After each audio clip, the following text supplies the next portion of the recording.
नमस्कार, स्वागत है आप सभी का गणेश एस्ट्रो हेल्प में।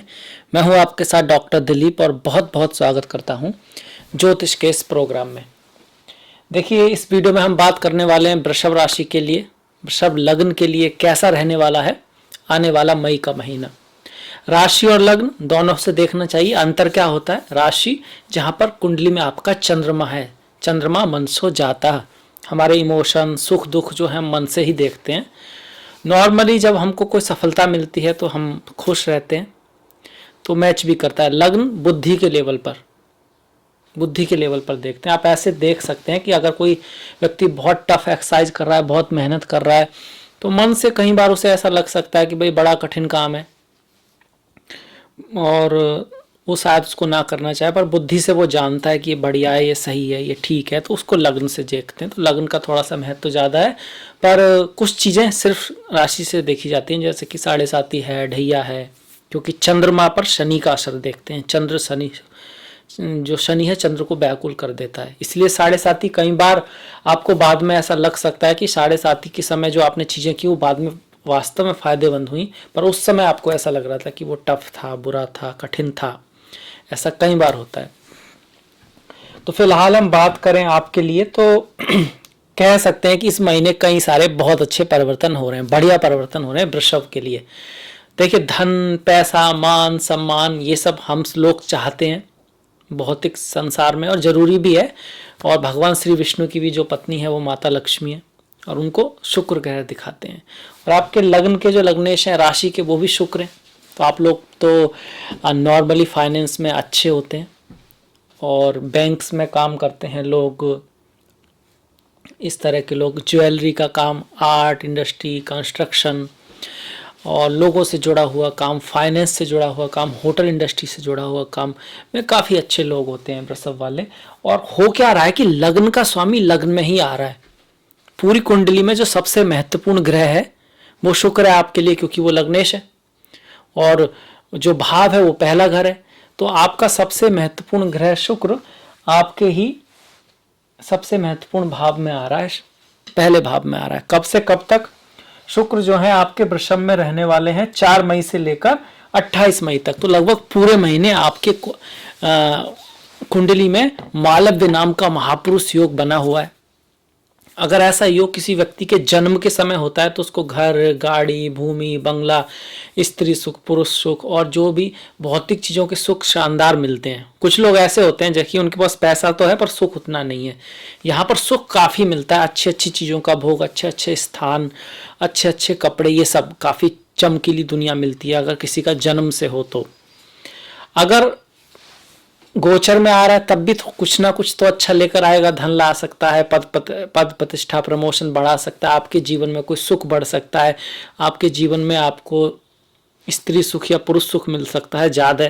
आपकी जो रिलेशनशिप है अपने पति पत्नी से, थोड़ा प्रेमी प्रेमिका से थोड़ा मधुर हो सकता है। अगर आप सिंगल हैं तो आपके जीवन में आपकी जीवन संगिनी या फिर जीवन साथी आ सकता है। तो इस तरह के बदलाव आपके जीवन में लेकर आएगा शुक्र।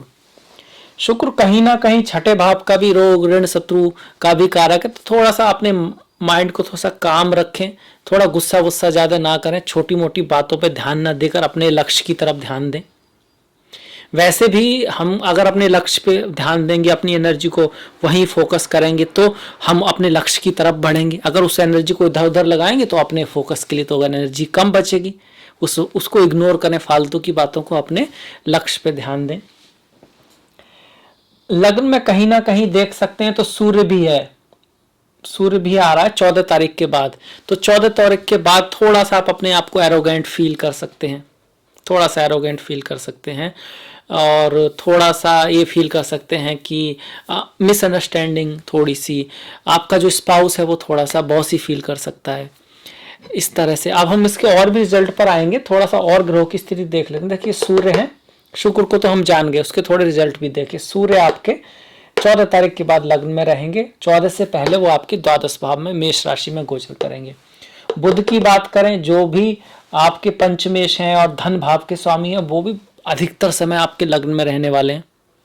बुध यहाँ 26 तारीख तक है, ये भी बहुत अच्छा चेंज है।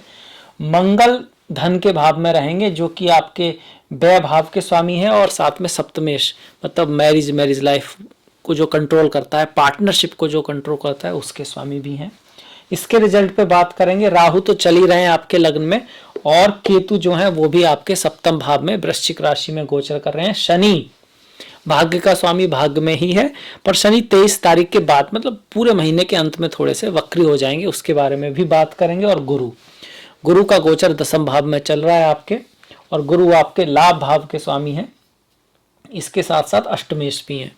तो अब थोड़ा रिजल्ट पे आ जाते हैं। शुक्र की बात हम कर ही रहे थे, उसके साथ हमने सूर्य की बात शुरू की थी कि सूर्य जब भी लग्न में आते हैं तो व्यक्ति को थोड़ा जस्टिस के प्रति कि ये सही है ये गलत है, इसका थोड़ा सा सेंस देते हैं। उसके बाद फिर सूर्य राजा है ना, थोड़ा सा कि भाई ये गलत है तो उसको दंड मिलना चाहिए, इसने सही किया तो उसको इनाम मिलना चाहिए, थोड़ा सा ओवर कॉन्फिडेंस भी लाते हैं, थोड़ा सा गुस्सा भी ला सकते हैं, गर्म ग्रह हैं।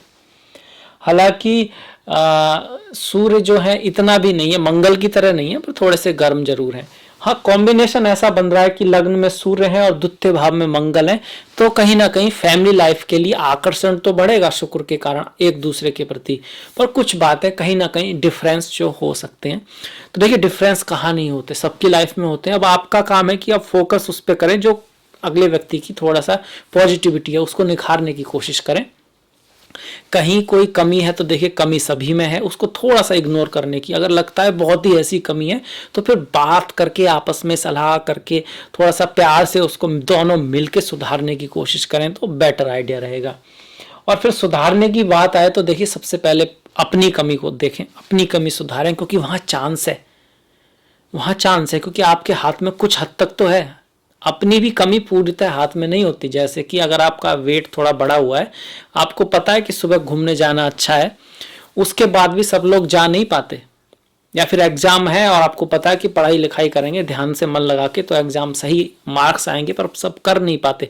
अपनी चीजें जब सुधारना इतना मुश्किल है तो दूसरे को सुधारने का सोचना तो मेरे ख्याल से कहीं हद तक मूर्खता के करीब है, क्योंकि वो टाइम वेस्ट है। तो पहले अपने आप को सुधारो, अपनी गलतियों को सुधारो, तो उससे फ्यूचर तो बदलेगा ही बदलेगा।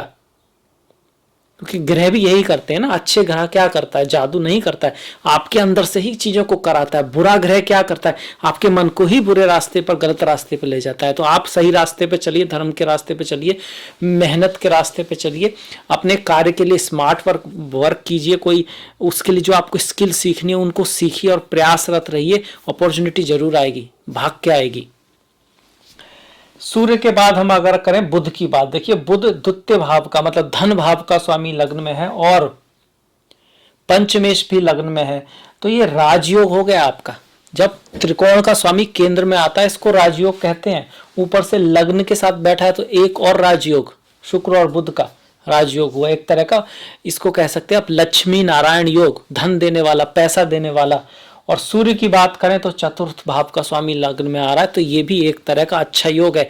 भूमि वाहन इस सब का सुख मिलने का, गाड़ी जमीन ये सब खरीदने का सुख बन सकता है। अगर आपकी इनकी दशा चल रही है सूर्य की, बुध की, शुक्र की, तो बहुत बढ़िया महीना हो सकता है। धन की वर्षा भी हो सकती है डिपेंडिंग अपॉन कुंडली में दम कैसा है, उस कुंडली जो आपकी जन्म कुंडली है उसमें कैसे राजयोग बने हुए हैं, लक्ष्मी योग बने हुए हैं। अगर उसमें योग नहीं है तो माफ कीजिएगा, फिर गोचर आपको कुछ खास कर नहीं पाएगा। यही एक कारण है कि एक ही राशि वाले व्यक्ति, कोई अमीर है कोई गरीब है, कोई बहुत गरीब है कोई बहुत ही अमीर है, राशि तो एक ही है। क्या अंतर क्या है भाई, जन्म कुंडली का अंतर है। सभी ने अलग अलग समय पे अलग अलग जगह पर जन्म लिया है, उसके कारण गोचर का असर भी अलग अलग होता है। फिर आप लोगों की दशा महादशाएं भी अलग चल रही होती हैं, वो एक डिफरेंस पैदा करता है। पर ओवरऑल अधिकतर लोगों की वृषभ वाले में थोड़ा सा चेंज पॉजिटिव आने वाला है। पहले समय में थोड़ा भाग्य उतना साथ नहीं दे रहा था, हार्डवर्क ज्यादा हो रहा था, काम की भी रेस्पॉन्सिबिलिटी तो बड़ी हुई थी, पर निकल के कुछ खास आ नहीं रहा था। क्यों था इसके बारे में हम बात करेंगे। फिलहाल हम बुध की बात कर रहे हैं, तो बुध यहाँ आपको धन ला सकता है, परिवार से भी आपको साथ मिल सकता है, आपके बच्चे बहुत अच्छा कर सकते हैं। अगर आपकी शादी हो चुकी है, आपके बच्चे हैं, तो या तो उनके एजुकेशन में अच्छा हो सकता है, या उनके जीवन में कोई अचीवमेंट ऐसा आ सकता है जैसे कि कोई एग्जाम क्रैक कर दें, या फिर उनकी जॉब लगाए, या उनकी शादी हो जाए। उस तरह से बुध यहाँ आपका कम्युनिकेशन बढ़ाएंगे स्पाउस के साथ, प्रेम बढ़ाएंगे आपस में, पर कहीं ना कहीं ईगो और थोड़ा वाणी का कंट्रोल रखें, थोड़ा गुस्सा भी कहीं ना कहीं सूर्य और मंगल से रहेगा। अब जिनकी सूर्य मंगल की दशा अंतरदशा है उनके में ये चीजें ज्यादा होंगी, जिनकी बुध शुक्र की है धन भी आएगा, पैसा भी रहेगा, आपस में प्रेम भी बढ़ेगा और किसी से दोस्ती भी हो सकती है। शादी विवाह के लिए भी बहुत अच्छा है, बिजनेस के लिए भी बहुत अच्छा है, उनके लिए बहुत ही बढ़िया, बल्ले बल्ले उनकी। अगर सूर्य मंगल है तो थोड़ा सा वाणी पे कंट्रोल रखना है, ऐसी वाणी बोलिए मन का आपा खोए और हो को शीतल करे आपहु शीतल होए। यही बात जो है कह सकते हैं। वाणी के साथ साथ थोड़ा सा जल्दबाजी से बचना है। एक्सीडेंट का कोई ऐसा बड़ा योग तो नहीं है, पर फिर भी मंगल की दृष्टि जो है अपने मित्र भाव पर है, पर फिर भी अगर मंगल की दशा महादशा है या आपकी कुंडली का भी मंगल यहाँ पर है तो शादी विवाह में लड़ाई झगड़ों का चांस बनता है। और ड्राइविंग करते वक्त थोड़ा सेफ रहें अगर इस तरह का कुंडली में भी इस तरह का है तो। अदरवाइज कुछ खास नहीं, कोई दिक्कत नहीं है। क्या कर सकते हैं अगर ऐसा है तो बजरंगबली की पूजा करें, हनुमान जी की पूजा करें, उनको मीठे का प्रसाद चढ़ाएं। इसके साथ साथ भाई देखिए ड्राइविंग का ध्यान रखना है, वाणी का ध्यान रखना है, मीठा बोलना है, डिप्लोमेटिक बोलना है और अननेसेसरी बोलना ही नहीं है। अगर पत्नी कुछ कहती है या हस्बैंड कुछ कहते हैं और आपको लगता है कि कोई बहुत बड़ी बात नहीं है तो जो उनका मन है कहने दो। हम भी तो चाहते हैं ना हमारी बात सुनी जाए, हमारी बात को रेस्पॉन्स मिला जाए, तो वो भी यही चाहते हैं। तो हम भी हाँ भाई ठीक है सही है, और उसको समझने की पहले कोशिश करें, उसका वो तो समझे वास्तव में क्या कहना चाहते हैं, पहले अपने दिमाग से उसके बारे में सोच के, क्योंकि हमारी एक अपब्रिंगिंग है, आपका भी एक इतिहास है, आपने जो सुना है देखा है उसके अकॉर्डिंग आपका एक परसेप्शन है, आप उस नजरिए से उसको देख रहे हैं। पर दुनिया में तो और भी बहुत कुछ है, दुनिया में सिर्फ आप नहीं है, उस व्यक्ति का एक एक्सपीरियंस है, उसका भी एक अलग सोच है, तो उसको भी उसकी तरह से थर्ड पर्सन की तरह से सुनिए और फिर देखिए, तो हो सकता है वो सही भी कह रहा हो। कई बार दोनों सही होते हैं, पर प्रॉब्लम ये होती है कि आइडिया अलग अलग होते हैं और लोग सोचते हैं वो गलत है, ये सोचता है मैं गलत हूं। तो इस बात को भी समझिएगा। इसके बाद देखिए आ जाते हैं मंगल पर। मंगल का यहाँ बैठना खर्चा बढ़ेगा थोड़ा सा, और बाहर यात्रा हो सकती है, फॉरेन लैंड में जाने का, इंपोर्ट एक्सपोर्ट का अगर काम है तो वो बढ़ सकता है। अब्रॉड जाने की अगर आप सोच रहे थे तो उसके लिए बढ़िया है। और आपका जो स्पाउस है उसका पैसा बढ़ सकता है, उसकी जॉब में कोई चेंज भी आ सकता है स्पाउस के में। गलत फहमी की वजह से अपने स्पाउस से कोई लड़ाई झगड़ा ना करें अगर मंगल का समय आपका चल रहा है, क्योंकि मंगल यहाँ थोड़े से फिर मैरिज लाइफ के लिए बहुत अच्छे नहीं है। परिवार में भी बंटवारे आदि की सिचुएशन बन सकती है अगर मंगल का समय है तो, या आपकी कुंडली में मंगल बहुत स्ट्रांग है और कहीं ना कहीं इस मंगल के आसपास है या फिर इसके त्रिकोण में है, तो फिर ये मंगल एक्टिवेट होगा और इस तरह की चीजें हो सकती हैं। करना क्या है, बजरंगबली की पूजा, हनुमान जी की पूजा, उनके मंदिर जाएं, 5 मिनट वहां पर बैठें, उनके प्रति थैंक्स जो है आपके जीवन में जो ईश्वर ने दिया है उसके प्रति धन्यवाद व्यक्त करें, उनके जो है चरणों को स्पर्श करके माथे पर तिलक लगाएं। जो हनुमान चालीसा है उसको पढ़ते वक्त उनके थोड़े गुण भी अपने जीवन में लाएं। कितनी भी प्रॉब्लम ना आ गई हो रामायण में, हनुमान जी कभी निराश नहीं हुए। इवन तब जब स्वयं भगवान श्री राम और लक्ष्मण जी को नागपाश में बांध लिया, तब भी हनुमान जो है अपने गोल के प्रति, उस प्रॉब्लम को सॉल्व करने में उनका दिमाग था, ना कि परेशान होने में। तो उनसे थोड़े थोड़े गुण आप भी सीखिए, तो जो प्रॉब्लम ऐसी बनेगी भी कर्म के कारण, कोई डिफिकल्ट सिचुएशन पर, अगर आपका ये एटीट्यूड रहेगा तो आप उसको पार कर जाएंगे, जैसे कि हनुमान 7 समुंदर पार कर गए थे। तो ये भी ध्यान रखिएगा। यहां से मंगल की दृष्टियां जो होंगी, देखिए मंगल की 3 दृष्टियां, 7वीं, चौथी और 8वीं। तो चौथी दृष्टि 1 2 3 4 बच्चों के भाव पर, 7वीं दृष्टि सास ससुर पैतृक संपत्ति के भाव पर, और जो 8वीं दृष्टि पड़ रही है पिता के भाव पर है।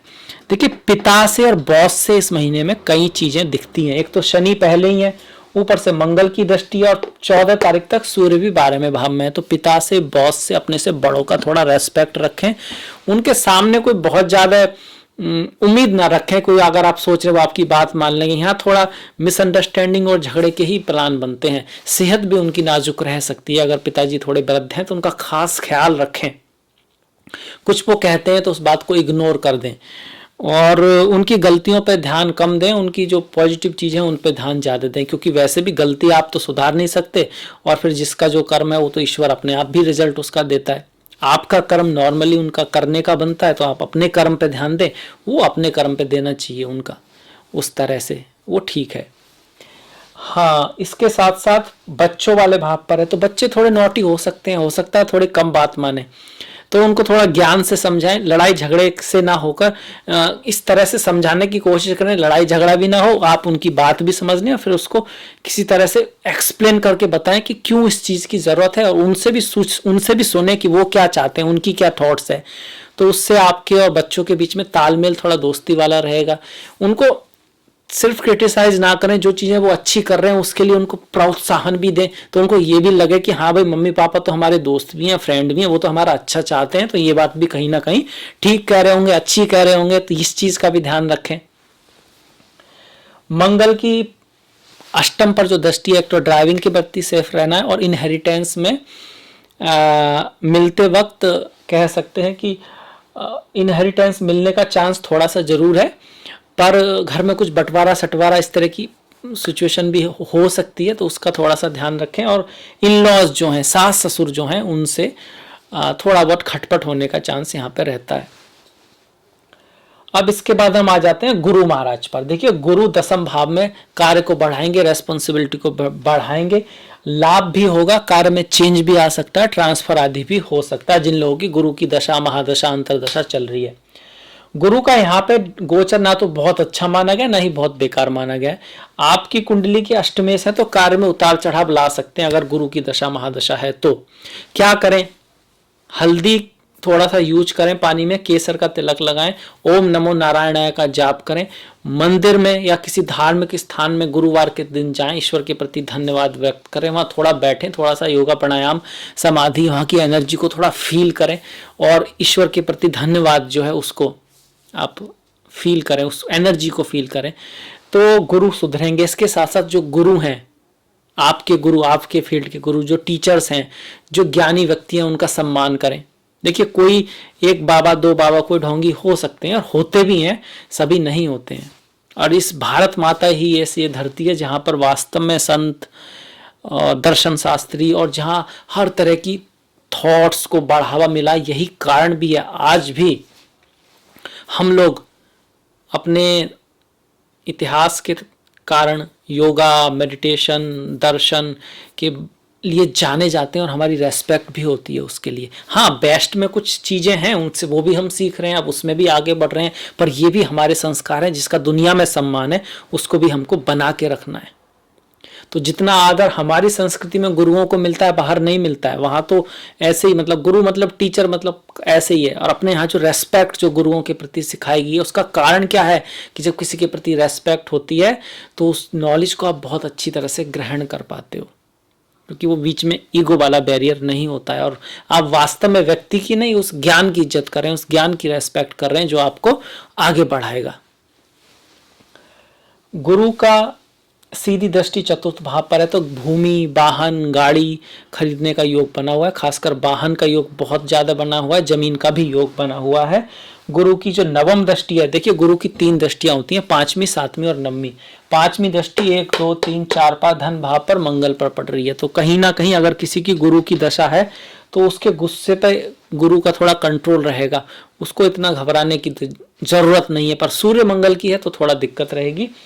अदरवाइज अगर गुरु की है तो धन तो आएगा, पैसा तो आएगा, पैसे में इनकम बढ़ने वाली है आपकी, और माता के साथ संबंधों में सुधार भी होगा। घर, गाड़ी, भूमि, वाहन खरीदने का योग भी बनता है। थोड़ा खर्चा जरूर हो सकता है और वो भी अच्छी चीजों पे होगा, और कार्य पे रेस्पॉन्सिबिलिटी आ सकती है ज्यादा, थोड़ा चेंज ऑफ वर्क भी हो सकता है, कहीं ना कहीं कार्य का ट्रांसफर, थोड़ा बहुत आपको ऐसा लगे यार ये क्या हो गया, मतलब आपने नहीं सोचा पर कार्य का बदलाव आ जाए कोई बड़ा, पर उसका जो इन द एंड रिजल्ट होगा वो ठीक ही होगा, कोई बुरा नहीं होगा आपके लिए, ये अच्छी बात है।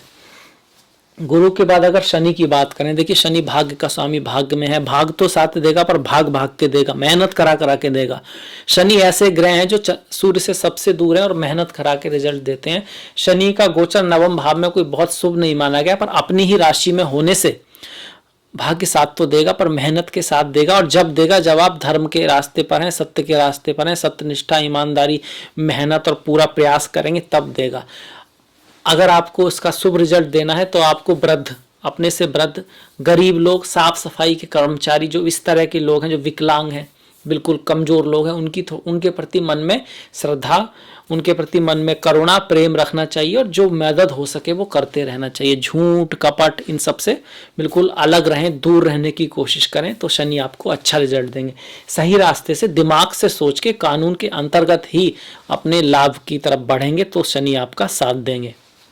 इसके साथ साथ माता काली की पूजा, शनिवार वाले दिन शमशान, जेल, हॉस्पिटल, अनाथालय, वृद्धाश्रम, इसमें कोई सेवा अगर आप करते हैं तब भी शनि का रिजल्ट अच्छा रहता है। माता काली के साथ साथ बजरंग बली की पूजा भी आप कर सकते हैं। रामायण में इस बात का जिक्र मिलता है, जब शनि महाराज को हनुमान जी कहते हैं, शनि महाराज एक्चुअली कहते हैं जो भी बजरंग बली की पूजा करेगा वो शनि की साढ़े साती या कोई भी नेगेटिव गोचर हो उससे उसको शांति मिलेगी, मुक्ति मिलेगी। माता काली से तो शनि जुड़े ही हुए हैं, शनि काल हैं और माता काली काल को नियंत्रित करती हैं। भोलेनाथ महाकाल हैं खुद, और शनि महाराज उनके भक्त भी हैं और उनके शिष्य भी हैं। भगवान कृष्ण के जो हैं शनि बहुत बड़े भक्त हैं, उनकी भक्ति में लीन रहते थे। तो भगवान कृष्ण की जो पूजा है वो भी शनि महाराज के लिए की जाती है। और ये कुछ पूजाएं हैं ज्योतिष की नज़र से, कर्म की नज़रिए से हम के बारे में भी हमने बात की।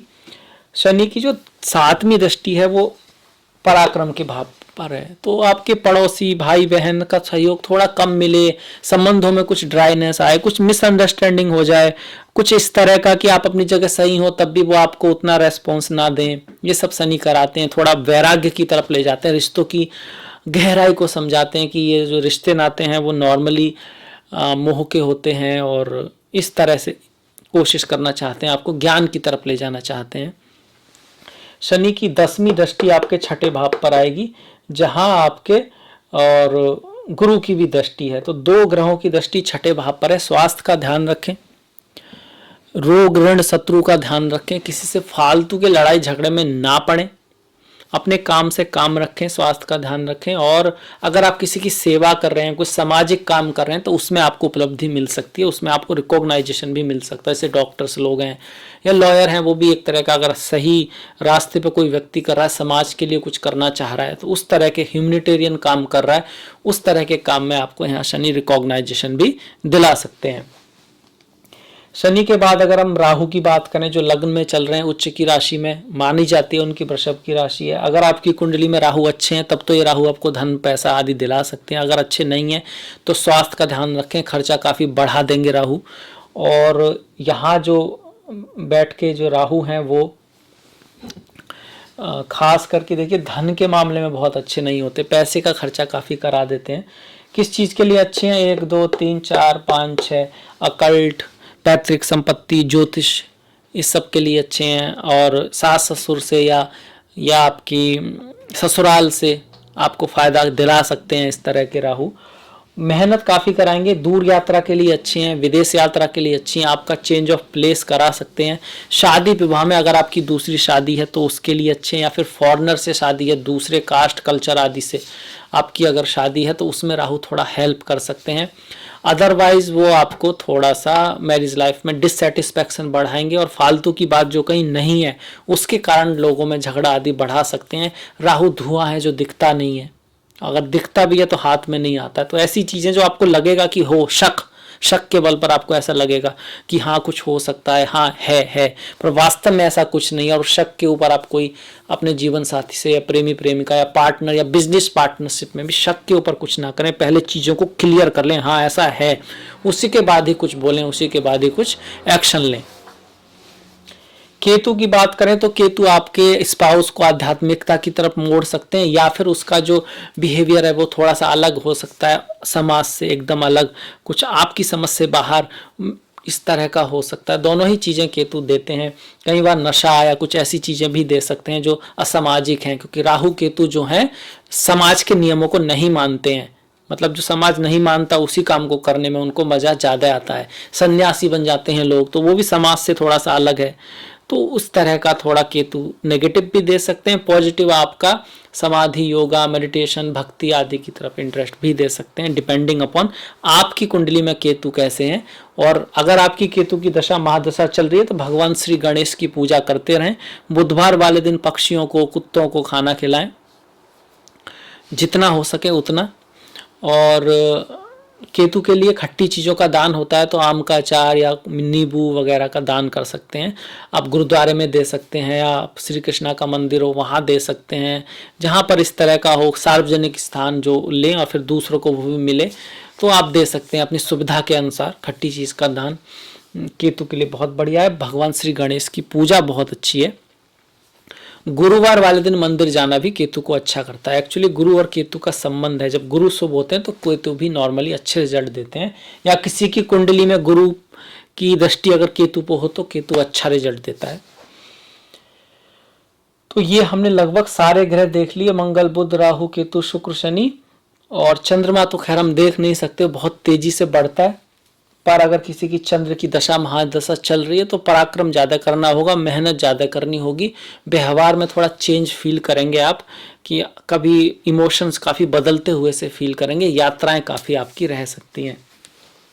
इसके बाद हम आ जाते हैं इस महीने के त्योहारों पर। देखिए 14 मई की बहुत अच्छा दिन है, अक्षय तृतीया है। किसी भी चीज़ का मुहूर्त, अब कुछ लोग दिखाना चाहते हैं कब से मैं ये शुरुआत करूं, कब मैं गाड़ी खरीदूं, कब मैं ज़मीन खरीदूं, कब मैं नई चीज़ की शुरुआत करूं। तो अगर आपकी दशा महादशा ठीक है तो 14 मई का दिन किसी भी स्टार्टिंग के लिए बहुत अच्छा है। किसी खरीदारी आदि के लिए, कुछ लोग ज्वेलरी खरीदते हैं, कुछ इन्वेस्ट करते हैं, शुभ दिन माना गया है। 26 मई का दिन जो है वो ग्रहण का दिन है। उस दिन बहुत बड़ा कुछ नहीं करना है, पर सेवा, दान, मंत्र आदि सिद्ध करने के लिए 26 मई का दिन भी बहुत अच्छा है। 9 और 24 तारीख का प्रदोष व्रत है, उन्हीं में से 9 की शिवरात्रि भी है, तो भगवान शिव की पूजा के लिए बहुत शुभ दिन माने गए हैं ये। इसके बाद 7 तारीख की वर्णोत्थनी एकादशी है और 23 तारीख की मोहिनी एकादशी है। जो भगवान श्री विष्णु के, श्री हरि के भक्त हैं उनके लिए एकादशी बहुत महत्वपूर्ण होती है, और हमारे शास्त्रों में भी एकादशी को बहुत ही पुण्य वाली और कह सकते हैं ज्ञान के रास्ते पर चलाने वाला व्रत माना गया है। अब इन व्रतों में क्या खास बात होती है, इस दिन एनर्जीज अलग होती हैं। जो ग्रहों का जो बनता है ना कॉम्बिनेशन, वो कुछ ऐसा होता है कि वो आपकी एनर्जी को, कुंडलिनी को उभारने की कोशिश करता है। इस दिन जब कोई सच्चे मन से जब तब व्रत से और अच्छी भावना से पूरा दिन बिताता है तो बहुत हद तक पॉसिबिलिटी बनती है कि उसकी एनर्जी ऊपर की ओर उठने लगती है। जब एनर्जी ऊपर की ओर उठती है तो आप अच्छे कार्यों में रत हो जाते हैं, आप ज्ञान को समझ पाते हैं, ईश्वर के करीब आ जाते हैं, और यही कारण है कि इनको इतना महत्व दिया गया है।